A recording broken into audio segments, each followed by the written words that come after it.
Hello class 8, welcome back to your maths online classes. Today we are going to start algebra. So our topic of discussion today is chapter number 11 and the name of the chapter is algebraic expression. So before discussing this what is algebraic expression, first we will see some basic concept of algebra. ठीक है, so first concept is what is a constant. Constant क्या होता है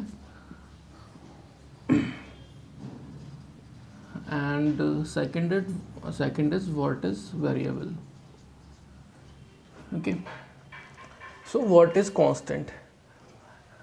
Anything which has a fixed value is called a constant. ठीक है, जिसकी value fix रहती है उसको हम कहते हैं constant, and which do not have a fixed value and can assign a value is called a variable. जिसकी वैल्यू फिक्स नहीं होती और जिसमें हम कोई वैल्यू असाइन कर सकते हैं हम उसको कहते हैं क्या, वेरिएबल. ठीक है, अगर एग्जांपल की बात करें हम तो कांस्टेंट हमारे क्या क्या हो सकते हैं. सपोज हमारे पास कोई इंटीजर है 2. ठीक है, अब 2 की वैल्यू हमेशा 2 ही रहेगी. ठीक है, डिफाइंड है तो ये क्या है, कांस्टेंट. ठीक है, 4 है, 4 क्या है, हमेशा 4 ही रहेगा तो ये क्या है, कांस्टेंट. ठीक है, सपोज -10 ही रहने वाला है तो ये क्या है, कांस्टेंट. सपोज मेरे पास है 2 + √5, ये भी क्या है, कांस्टेंट, बिकॉज इसकी वैल्यू भी क्या रहेगी, सेम रहेगी, 2 + √5 एंड एक्सेट्रा. तो जिसकी वैल्यू फिक्स रहती है, a symbol which has fix value is called constant. Now variable, a symbol which do not have fix value and can be assigned a value is called variable, जिसमें हम कोई value assign कर सकें. जैसे हमने ले लिया x, a, b, c, anything. ठीक है, ये क्या हो सकते हैं हमारे, ये कहलाते हैं हमारे वेरिएबल, क्योंकि हम इसमें वैल्यू असाइन कर सकते हैं. जैसे x = 10 तो x की वैल्यू क्या हो गई, 10. अभी अगर मैं कर दूं x = 5 तो x की वैल्यू क्या हो जाएगी, 5. तो x की वैल्यू वेरी करेगी किस पे, मेरे इनपुट पर. मैं x में क्या वैल्यू होल्ड कराना चाहता हूँ, x में क्या वैल्यू असाइन कराना चाहता हूँ. ठीक है, so which has fix value constant, which do not have fixed value is called variable. Now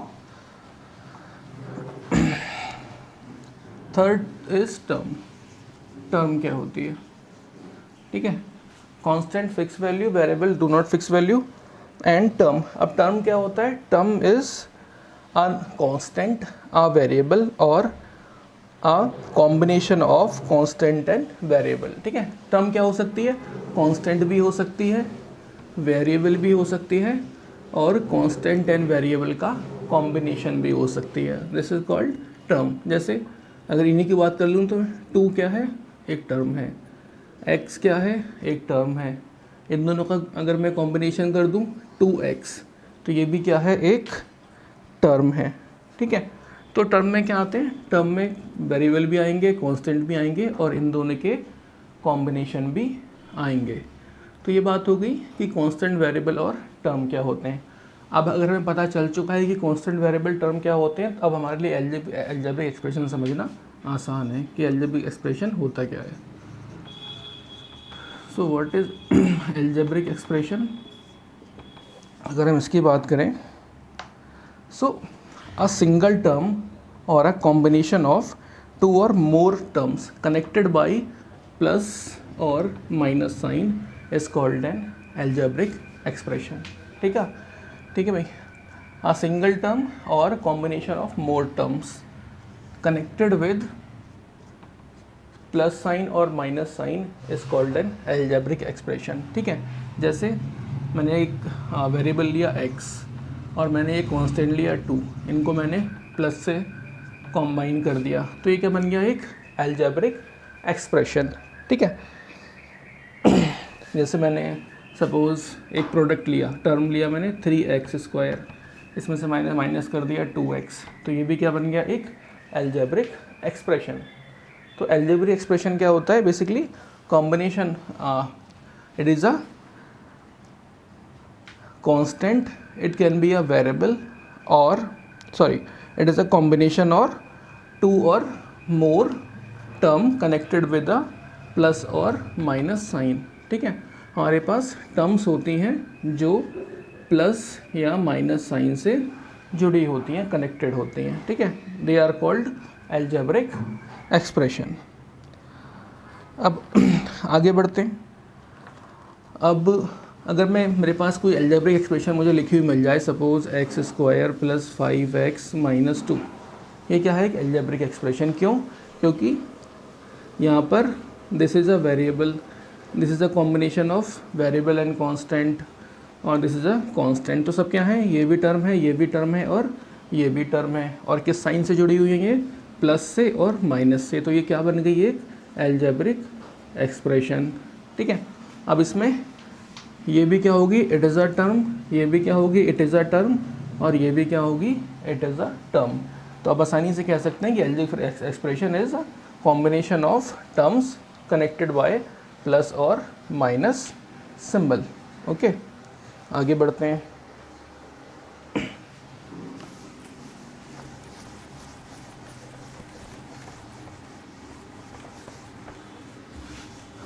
अब हमारे पास कुछ और नई चीज़ें आती हैं, जैसे मोनोमियल एंड पॉलिनोमियल।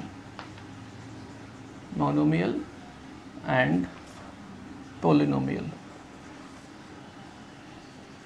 ये क्या होते हैं? ठीक है, सो एक ऐसा अलजेब्रिक एक्सप्रेशन जिसके पास सिर्फ एक ही टर्म हो। ठीक है, N algebraic expression which contain only one term, जिसके पास सिर्फ एक टर्म हो, वो कहलाता है मोनोमियल। ठीक है, जैसे एक टर्म की बात करें, जैसे सपोज़ 2 लिया मैंने एग्जाम्पल में, क्या है? एक टर्म है। x लिया मैंने, यहाँ भी क्या है? एक ही टर्म है। और एग्जाम्पल सपोज़ मैंने ले लिया एक्स वाई, ये भी क्या है? एक ही टर्म है। एक्स स्क्वायर वाई, ये भी क्या है? एक ही टर्म है। तो ऐसे एक्सप्रेशन, ऐसे अलजेब्रिक एक्सप्रेशन जहाँ पर सिर्फ एक ही टर्म होती है, वो क्या कहलाते हैं? हमारे मोनोमियल। ठीक है, अब आते हैं पोलिनोमियल पे। अब पोलिनोमियल भी हमारे दो टाइप के होते हैं। पहला होता है हमारा बाइनोमियल, और दूसरा हो गया ट्राइमोनियल।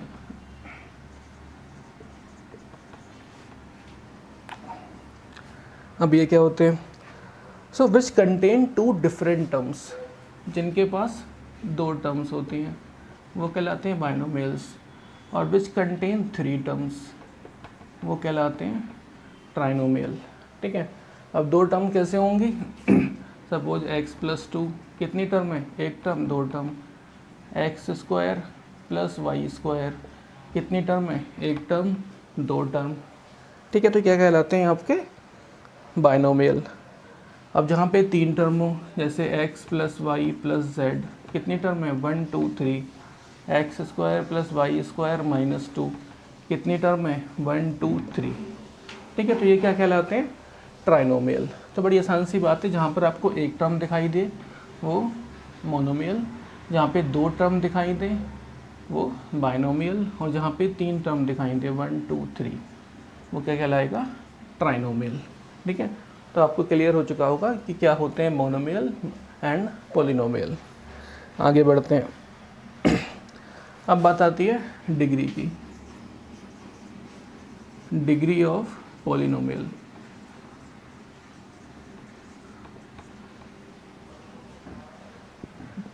तो पहला केस इसमें आता है when the polynomial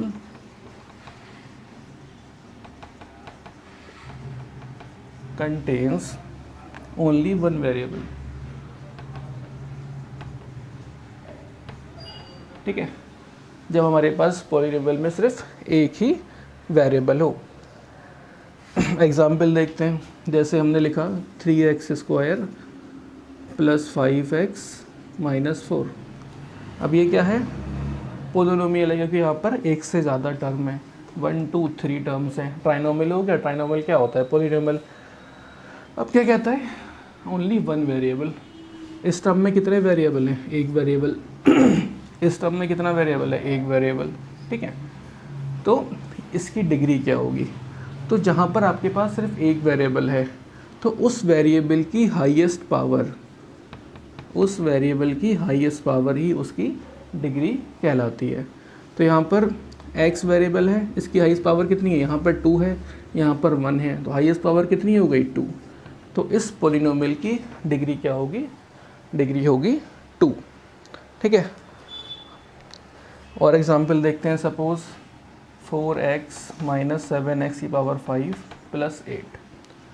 अब ये भी क्या है आपके पास? एक पॉलिनोमियल, क्योंकि यहाँ पर एक से ज़्यादा टर्म है। अब वेरिएबल कितने हैं? यहाँ भी एक ही वेरिएबल है, वो है x। अब उसकी हम क्या देखें? Highest degree. इसकी डिग्री क्या है? 1 और इसकी डिग्री क्या है? 5। तो इसकी हाईएस्ट डिग्री क्या हो जाएगी? 5।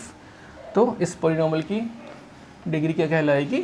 5। ठीक है, तो हमें क्या देखना है कि आपके पास जो वेरिएबल है उसकी हाईएस्ट डिग्री क्या है। इस केस में 2 थी और इस केस में क्या है? 5। अब देखते हैं जहाँ पर हमारे पास एक से ज़्यादा वेरिएबल हो वहाँ पर हम डिग्री कैसे कैलकुलेट करते हैं।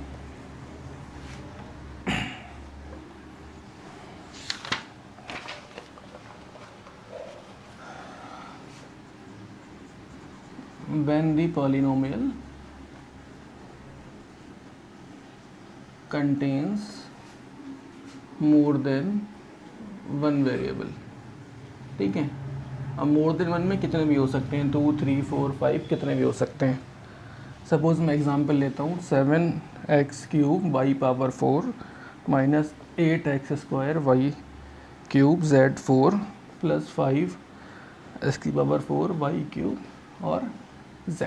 ठीक है, अब ये क्या है? पॉलिनोमियल के यहाँ पे 3 टर्म है, 1, 2, 3 टर्म्स है। और वेरिएबल कितने हैं भाई? देखो यहाँ पे 2 वेरिएबल हैं, इस वाली टर्म में 3 वेरिएबल्स हैं और इस वाली टर्म में 3 वेरिएबल्स हैं। तो ऐसे केस में हम डिग्री कैसे कैलकुलेट करेंगे? तो ऐसे केस में आपको करना क्या है? आपको जो वेरिएबल्स दिए गए हैं उनकी पावर को ऐड कर लेना है। तो यहाँ कितनी पावर है? 3। इसकी पावर कितनी है? 4। तो ये कितनी हो जाएगी? 7। यहाँ पावर 2, y की पावर 3, z की पावर 4, 2 + 3 5, 5 + 4 9। यहाँ पावर कितनी है? x की 4, y की पावर 3 और z की पावर 1, तो कितनी हो गई? 8। और जो हाईएस्ट पावर आपकी हो जाए वही उस पॉलिनोमियल की डिग्री हो जाएगी। और यहाँ पे क्या है? 9। तो इस पॉलिनोमियल की डिग्री क्या हो जाएगी? 9। ठीक है, तो इस तरह से हम कैलकुलेट करते हैं। एक एग्जांपल और देख लेते हैं।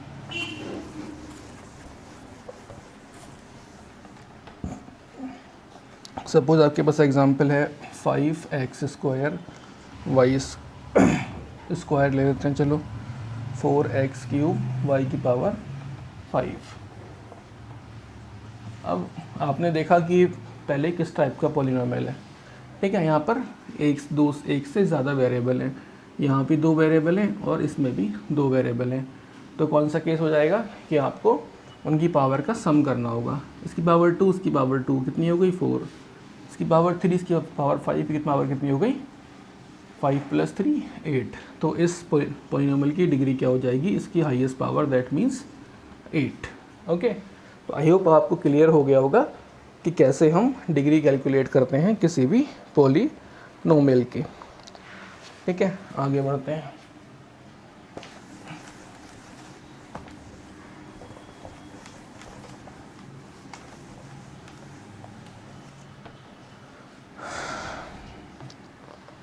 अगली बात आती है product factor and coefficient.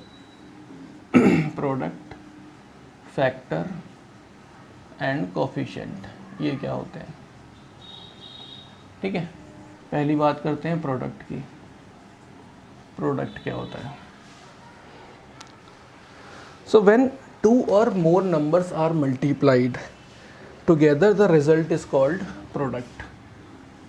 When 2 or more numbers are multiplied together,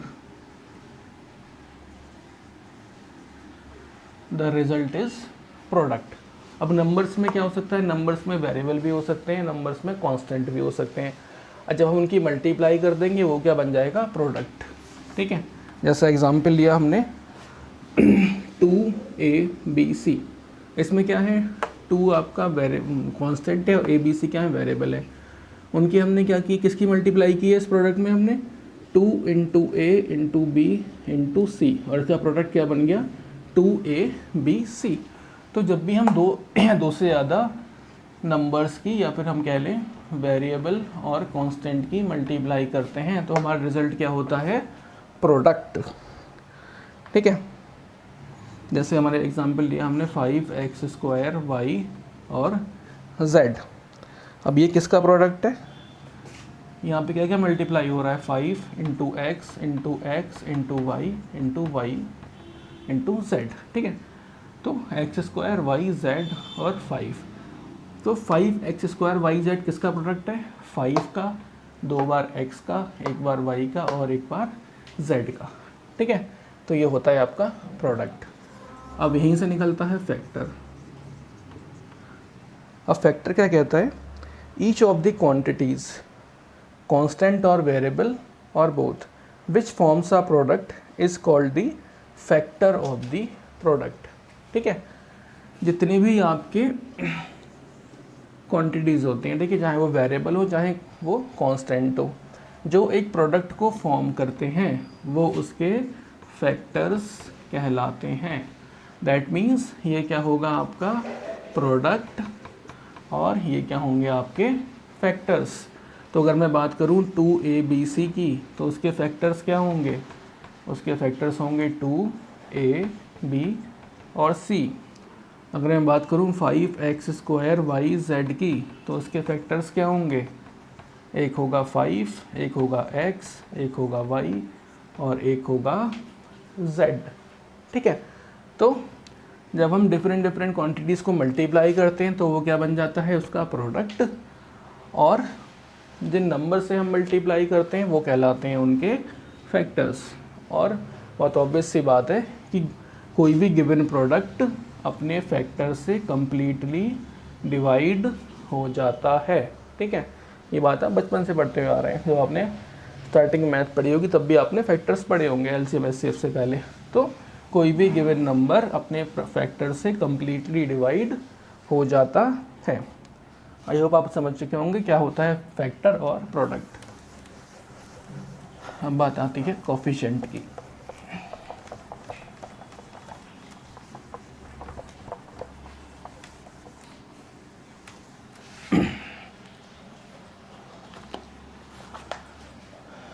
third बचता है कोफिशिएंट।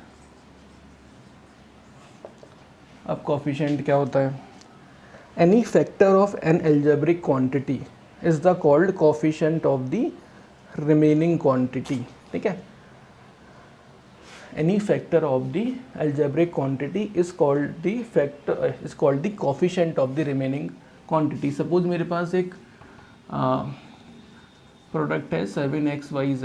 ठीक है, ये क्या है, एक एल्जेब्रिक एक्सप्रेशन है। ठीक है, अब क्या कह रहा है आपसे कि any factor of the algebraic quantity. अब इसके क्या क्या फैक्टर होंगे, अगर मैं फैक्टर की बात करूँ, इसका एक फैक्टर होगा x, इसका एक फैक्टर होगा y, x 7 और x, इसका एक फैक्टर होगा y और एक इसका फैक्टर होगा z। ठीक है, तो कोई भी फैक्टर रिमेनिंग क्वांटिटी का क्या कहलाता है, कोफिशिएंट कहलाता है। ठीक है, तो 7 इज द कोफिशिएंट ऑफ किसका, रिमेनिंग क्वांटिटी क्या बची, x y z। अगर x की बात करूं, x is the coefficient of 7 y z, y is the coefficient of 7 x z and z is the coefficient of 7 x y। ठीक है, तो जो भी एक फैक्टर होगा वो बाकी रिमेनिंग क्वांटिटी का क्या कहलाएगा, कोफिशिएंट। ठीक है,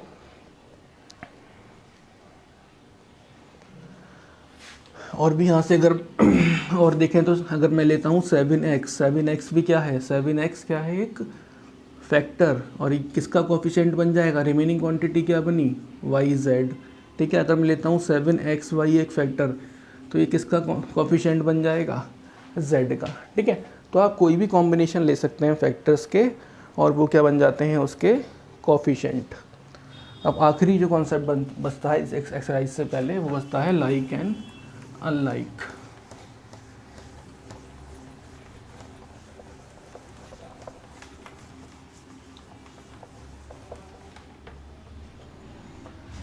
फिर बचता है like and unlike terms.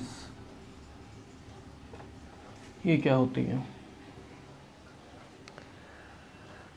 Jin terms के कॉफिशिएंट सेम होते हैं वो कहलाती है लाइक टर्म, सेम कॉफिशिएंट, और जिनके कॉफिशिएंट डिफरेंट होते हैं वो कहलाती है अनलाइक टर्म। ठीक है। So the terms having the same coefficient are called like terms, and the terms having different literal coefficient are called unlike term. हम सेम coefficient की जगह क्या लिखेंगे? Same literal coefficient। ठीक है, literal मतलब हमारे पास वेरिएबल की बात कर रहे हैं हम। तो सपोज मेरे पास अगर एग्जाम्पल है 6x² y, ठीक है, -2x² y, 4x² y। अब ये हमारे पास 3 टर्म है, हमको बतानी है कि अनलाइक टर्म है या लाइक टर्म है। ठीक है, तो इसके लिटरल कोफिशिएंट कौन कौन से हैं? x²y, इसका भी लिटरल कोफिशिएंट क्या है? x²y, और इसका भी लिटरल कोफिशिएंट क्या है? x²y। तो ये कैसी टर्म है? They are called like terms. ठीक है, और एग्जांपल लेते हैं। जैसे हमने लिया 5xyz, 8xyz -2/3xyz। अब यहाँ पर वेरिएबल कोफिशिएंट क्या है या फिर लिटरल कोफिशिएंट क्या है? xyz, xyz और xyz। तो ये भी कैसी टर्म होगी? ये भी एक लाइक टर्म होगी। एक और एग्जांपल लेते हैं, जैसे x² और xy²। अब ये लाइक टर्म है या अनलाइक टर्म है? आपको देख के लग रहा होगा ये भी xy है और ये भी xy, ये भी xy है और ये भी xy। बट अगर आप ध्यान से देखेंगे तो ये क्या है? यहाँ पर x² है, दैट मीन्स xy, और ये क्या है? xy। ठीक है, xy²। तो इनके लिटरल कोफिशिएंट क्या है? अलग अलग है। यहाँ पे 2x है और यहाँ पे 2y है, तो ये कैसी कहलाएंगी? Unlike terms. ओके, एक एग्जांपल और लेते हैं। Suppose 7x² yz, 8x² yz, 15xyz²। अब यहाँ पर हमारे पास लिटरल कोफिशिएंट क्या है?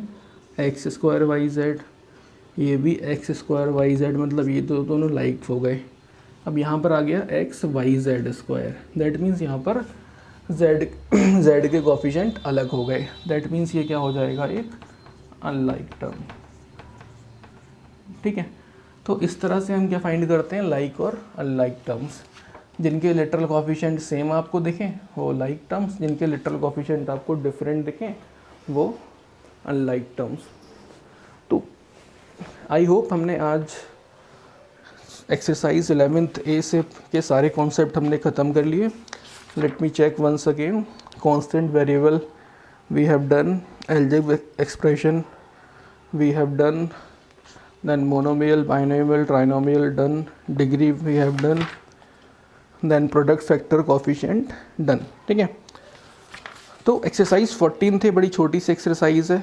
आपको बताना है कांस्टेंट वेरिएबल कौन कौन से हैं, आपको बता चुका हूँ। फिर आपको बतानी है किस डिग्री के पॉलिनोमियल हैं, आपको फिर डिफरेंशिएट करना है मोनोमियल बाइनोमियल्स में। फिर आपको एक क्वेश्चन में डिग्री बतानी है, एक क्वेश्चन में आपको कोफिशिएंट बताना है। ठीक है, जैसे अगर आपको कोफिशिएंट ना समझ में आया हो तो एक बार मैं एक क्वेश्चन कोफिशिएंट का ले लेता हूँ, बाकी क्वेश्चन तो बहुत ईजी हैं आपके लिए। आपने थ्योरी अगर देखी होगी तो आप कर लेंगे। जैसे आपसे पूछता है 5th क्वेश्चन में, right the coefficient of AB in 7ABX। तो AB का आपको कोफिशिएंट बताना है 7ABX में। ठीक है, तो AB क्या है? इसका एक फैक्टर है। और उस फैक्टर के अलावा जो भी टर्म्स बचती हैं वो क्या कहलाती हैं, उसकी कोफिशिएंट। तो क्या बचा इसके अलावा 7x। So 7x is the coefficient of A B. Okay, तो इस तरह से आपको कोफिशिएंट फाइंड करने हैं। देन 6 क्वेश्चन भी कोफिशिएंट का है। 7th भी आपको बताना है polynomial and like terms. So try some questions from 11th A. In next class I will solve some questions from exercise 11th A also. Till then practice some questions at your home, and if you like this video, do like and comment. Thank you.